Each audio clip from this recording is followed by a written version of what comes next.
Karena di saat penggalian tersebut, polisi menemukan sisa-sisa tulang manusia. Halo semuanya, kembali lagi di channel ini di mana kita bakal ngebahas nih kisah-kisah misteri, horor dan bahkan kriminal yang sangat sulit dijelaskan dengan logika. Kalau di Hungaria itu punya sosok yang mengerikan namanya Elizabeth Bathory, yang bahkan dia dijuluki sebagai Blood Countess, yang dimana dia itu sampai ngebunuh para korbannya dengan cara yang sangat-sangat sadis, dan korbannya itu adalah gadis-gadis muda. Dengan apa? Dengan cara yang sangat-sangat brutal, yang nantinya dia tuh pengen banget dari korban-korbannya itu dia bisa awet muda. Nah, kalau di Inggris ada sepasang suami istri bernama Fred dan juga Rosemary West. Nah, keduanya ini dikenal sebagai pasangan pembunuh berantai yang paling kejam dalam sejarah Inggris. Yang mereka lakukan 11-12 sama Elizabeth Bathory tadi. Mereka tuh menghilangkan nyawa para korbannya itu dengan cara yang kayak gini.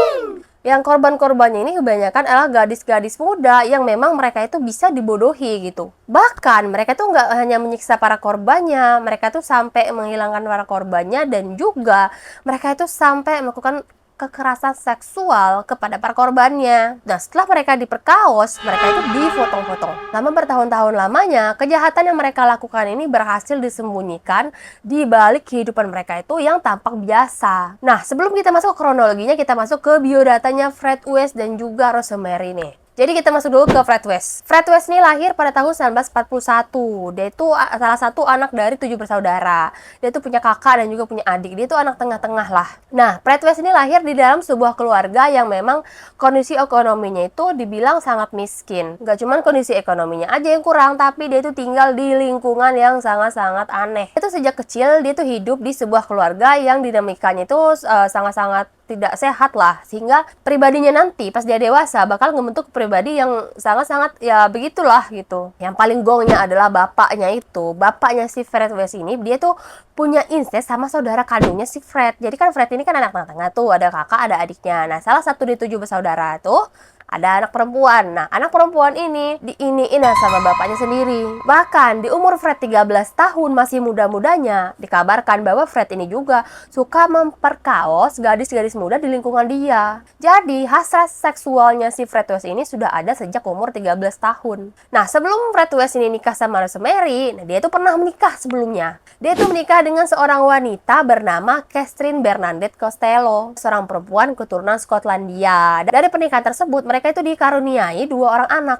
Namun, seiring berjalannya waktu, kehidupan mereka itu tidak langsung bahagia, enggak. Jadi mereka itu seiring berjalannya waktu banyak banget permasalahan-permasalahan mereka. Karena diketahui bahwa si Fred West ini beberapa kali selingkuh. Bahkan si Fred juga sering melakukan KDRT sama keluarganya, sama anak-anaknya, sama istrinya. Nah, karena itulah istrinya udah nggak kuat, akhirnya istrinya memutuskan untuk cerai. Nah, hingga berakhirnya pernikahannya Fred West dan juga Catherine ini menjadi titik penting dalam kehidupan Fred. Nah, akhirnya setelah dia berpisah sama si Catherine tadi, dia bertemulah sama Rosemary. Yang dimana dia itu bakal dikenal menjadi sosok yang kelak menjadi pasangan hidup, sekaligus rekan dalam serangkaian kejahatan yang mengguncang Inggris. Nah, kalau tadi ada biodatanya Fred West, kita masuk dulu ke biodata Rosemary. Jadi, Rosemary ini nggak kalah gongnya sama Fred West tadi. Rosemary Letts lahir pada tahun 1954 dari pasangan Bill dan juga Daisy Gwendolyn Letts. Masa kecilnya Rosemary ini dipenuhi berbagai persoalan-persoalan di keluarga. Yang persoalannya ini sangat-sangat rumit, nggak sesederhana yang dilihat orang di luar. Jadi, kehidupan Rosemary ini tidak jauh berbeda dari kehidupannya Fred West, sang suaminya nanti. Karena sejak si Rosemary ini masih dalam kandungan, ternyata ibu kandungnya itu mengalami depresi. Bahkan hubungan kedua orang tuanya si Rosemary ini penuh dengan konflik. Setiap harinya mereka tuh selalu berantem, selalu nggak akur, sehingga ngebuat Rosemary ini semakin lama semakin tertekan. Bahkan katanya nih ya, perselisihan antara ibu dan ayahnya si Rosemary ini berlangsung sangat panjang dan juga dilandasi dengan hak asuh anak. Jadi Rosemary ini diperebutkan nih untuk diasuh entah sama ibunya dan juga sama ayahnya. Dan bahkan katanya juga nih Bes ya, dalam proses perebutan hak asuh si Rosemary waktu itu, kedua orang tuanya ini sempat adu cekcok, bahkan si sang ayah sempat melakukan kekerasan KDRT nih pada ibunya si Rosemary. Akhirnya semasa dia dewasa, dia tinggal sama ayahnya Rosemary. Memasuki masa remaja, Rosemary juga diduga menjadi korban pelecehan seksual. Oleh siapa? Oleh ayahnya. Bahkan, berbagai pengalaman traumatis yang dialami sejak kecil, dia kini turut mempengaruhi kondisi psikologis dan juga perjalanan hidupnya di kemudian hari. Jadi mereka ini 11-12 hidup di sebuah keluarga kurang harmonis dan juga mereka tuh kurang kasih sayang. Nah, hinggalah mereka ini dewasa, mereka bertemu di tahun 1960-an. Waktu itu Rosemary ini masih muda dan si Fred West ini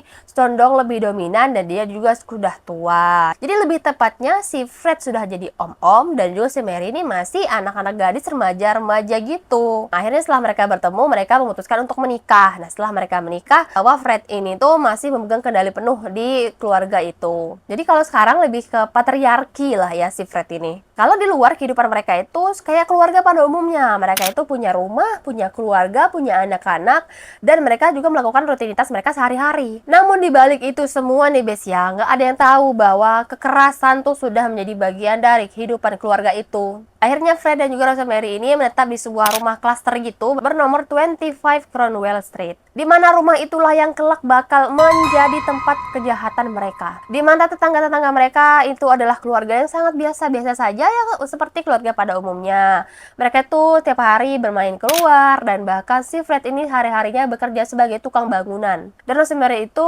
sebagai ibu rumah tangga. Gak ada tanda-tanda yang mencurigakan yang terlihat jelas dari luar. Namun gak ada yang tahu bahwa ternyata di rumah tersebut sang suami istri itu membuat sebuah ruangan-ruangan. Jadi ruangan-ruangan itu adalah ruangan-ruangan pribadi yang nantinya bakal menjadi tempat penyiksaan. Bahkan beberapa ruangan khusus memang sudah dimodifikasi secara khusus nih oleh si Fred untuk mendukung tindakan kejahatan mereka nanti. Jadi, tindakan mereka itu benar-benar sudah direncanakan nih, Bes. Nah, korban-korban mereka berdua ini berasal dari kalangan rentan. Kayak gadis-gadis remaja ataupun gadis-gadis yang memang kabur dari rumah. Yang memang mereka itu tidak memiliki perlindungan keluarga yang kuat gitu. Kenapa kok bisa korban-korbannya terkena rayuan sang suami istri ini? Jadi, korban-korbannya ini seringkali didekati dengan cara yang tampak sangat ramah. Kalau mereka bertemu seseorang di luar, kayak mereka bilang, "Kamu mau nggak tinggal sama kita? Nanti kalau kamu tinggal sama kita bakal belanjain kamu bakal hidup enak, kamu punya tempat tinggal, dan juga kamu punya pekerjaan. Terlebih lagi kalau misalnya kalian punya kasus atau masalah apa, kalian jangan sungkan-sungkan, kalian bisa minta bantuan sama kita," dia bilang. Karena korban-korbannya itu dijanjikan hal yang kayak gitu, yang dimana semasa hidup mereka tuh nggak ada tempat berlindung gitu kok. Akhirnya mereka tuh banyak yang masuk ke perangkapnya si suami istri ini. Setelah mereka itu masuk ke rumah tersebut, mereka tuh udah nggak punya jalan keluar. Karena di dalam rumah tersebut nih Bes ya, sang suami istri ini ternyata melakukan kekerasan fisik dan bahkan kekerasan seksual yang sangat-sangat brutal. Setelah suami istri gila ini merasa bahwa korban-korbannya ini udah nggak mereka butuhin lagi, akhirnya mereka melakukan penghilangan nyawa kepada korban-korbannya. Nah, apakah setelah korban-korbannya ini meninggal mereka bakal dikubur secara layak gitu? Enggak. Jadi kan keluarga ini tuh kan sudah punya tempat-tempat pribadi gitu, ruang-ruangan khusus yang mereka sudah modifikasi buat para korbannya. Jadi jasad-jasad korbannya itu bakal disembunyikan di tempat tersebut, baik dikuburkan di ruangan bawah tanah ataupun di halaman belakang rumah mereka. Setelah melakukan hal tersebut, kehidupan keluarga itu seperti baik-baik saja, seperti tidak pernah terjadi apa-apa. Seiring berjalannya waktu, Fred dan juga Rosemary ini tidak hanya menyasar orang-orang luar, tapi ke keluarga mereka sendiri, di mana anak-anak mereka itu dipaksa dan hidup dalam ketakutan dan juga dalam kontrol mereka. Mereka tuh dibiasakan untuk diam dan patuh apapun yang disuruh sama Rosemary dan juga suaminya itu si Fred tadi. Jadi nih Bes ya, anak-anak mereka itu tumbuh dalam keluarga yang seperti itu dan mereka memiliki kondisi ataupun trauma yang mendalam. Namun mereka itu tidak punya keberanian maupun kesempatan untuk melaporkan apa yang mereka alami di rumah mereka. Salah satu korban yang paling tragis adalah bernama Hitler West. Nah, Hitler West ini adalah anak kandung mereka sendiri. Setelah Hitler ini menghilang, banyak banget tetangga-tetangga yang kayak mencari, kok Hitler ini nggak pernah kelihatan ya gitu. Banyak yang nanyain sama ayah dan ibunya gitu kan. Nah, orang tuanya nih selalu memberikan alasan, mereka bilang bahwa Hitler lagi ke luar kota. Jadi banyak banget nih alasan-alasan orang tuanya untuk menutupi kepergian Hitler. Bahkan lebih dari 1 dekade guys, kasusnya mereka ini berlangsung tanpa terungkap. Waktu itu nggak ada laporan yang mengarah ke keluarga West, bahkan para korbannya waktu itu pergi ataupun menghilang tuh begitu saja. Jadi kan memang mereka itu mengambil orang-orang yang memang tidak punya keluarga gitu. Walaupun orang-orang ini menghilang, nggak ada yang mencari mereka. Fred dan juga Rosemary ini sangat pintar buat menyembunyiin jejak mereka. Jadi mereka itu memanfaatkan kepercayaan lingkungan sekitar, yang dimana pada waktu itu memang nih minimnya pengawasan terhadap kelompok rentan. Karena bagi tetangga mereka bahwa keluarga West ini adalah sebuah keluarga yang memang punya masalah, tapi mereka juga belum tentu sebagai seorang pembunuh. Awal terbongkarnya kasus mereka berdua, di mana titik balik kasus ini pada tahun 1994. Nah, kalian ingat kan si Hitler ini tidak pernah terlihat, tidak pernah nampak gitu di keluarganya si Fred West tadi kan. Banyak tetangga-tetangganya ngerasa kayak semakin lama makin aneh nih, karena orang tuanya ini selalu mencari alasan. Entah dibilang Hitler keluar kota, Hitler pergi kemana gitu kan, banyak banget nih alasan. Akhirnya ada yang melaporkan kasus hilangnya Hitler.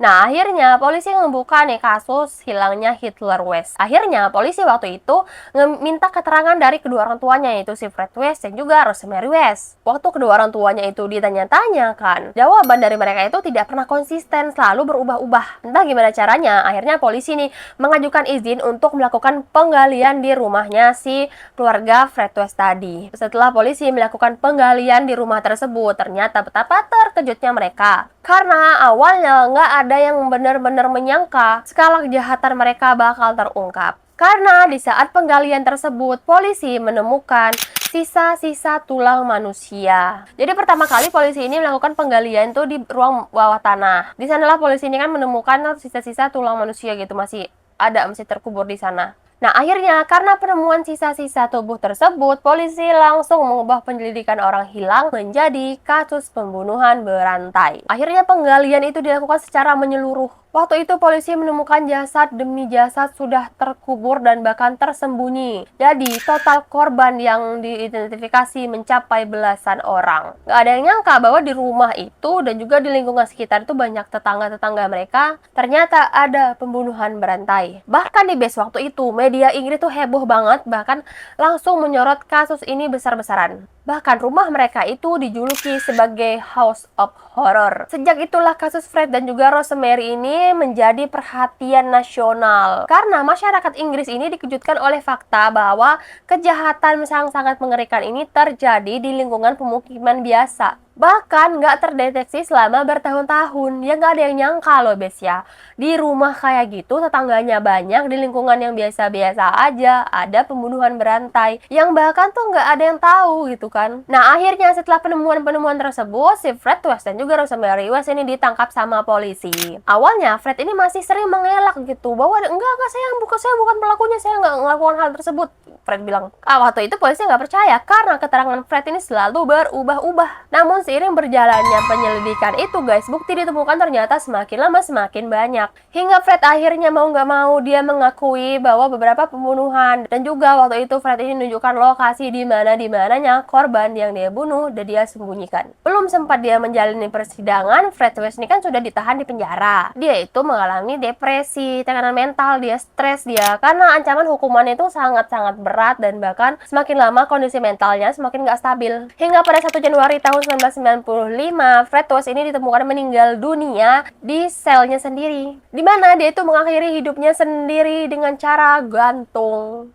Ada tali, gitu. Kesel nggak sih? Belum disidang, belum di penjara, belum menikmati kehidupan dia di penjara, tapi dia itu sudah menghilangkan nyawanya sendiri, nggak kuat dia, cemen sekali. Nah, sedangkan Rosemary West ini berbeda dengan sama Fred. Dia tetap melakukan persidangan penuh. Nah, proses hukum waktu itu berjalan sangat panjang dan menyita perhatian publik nih, Bes. Dalam persidangan itu terungkap nih peran yang dilakukan oleh Rosemary. Jadi Rosemary ini tahu bahwa suaminya ini melakukan kejahatan tersebut, guys. Dia juga terlibat langsung dalam penyiksaan, dan dia juga aktif untuk menutupi kasus itu. Hingga pengadilan memutuskan bahwa Rosemary ini bukanlah korban, melainkan dia juga adalah seorang pelaku aktif. Hingga di tahun 1995, Rosemary West ini dinyatakan bersalah atas 10 kasus penghilangan nyawa dan juga dijatuhi hukuman penjara seumur hidup tanpa adanya pembebasan bersyarat. Bahkan hingga saat ini Rosemary West ini masih di penjara kalau dia masih hidup. Terus gimana nasib anak-anak mereka? Nah, jadi anak-anak mereka yang selamat, anak-anak mereka ini mendapatkan perlindungan hukum dari negara mereka. Enak ya kalau di negara luar ya.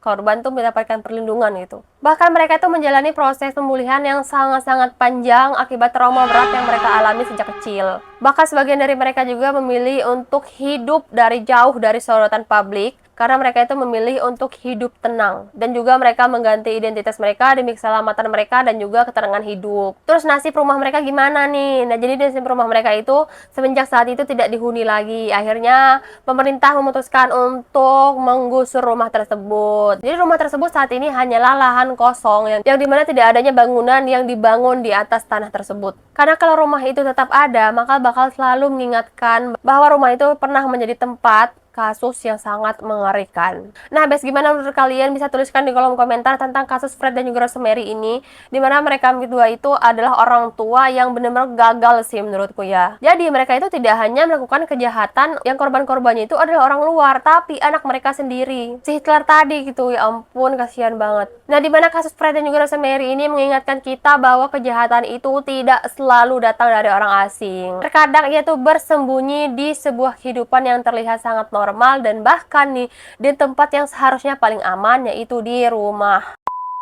Pokoknya kalian bisa tuliskan pendapat kalian di kolom komentar di bawah ya guys ya, dan jangan lupa nyalakan lonceng notifikasinya juga agar kalian itu tidak ketinggalan dengan video-video terbaru dari aku. Dan terima kasih juga buat support kalian yang sudah support channel ini. Maklum channel baru ya. Dan sampai ketemu lagi di video aku berikutnya. See you di next video and bye bye.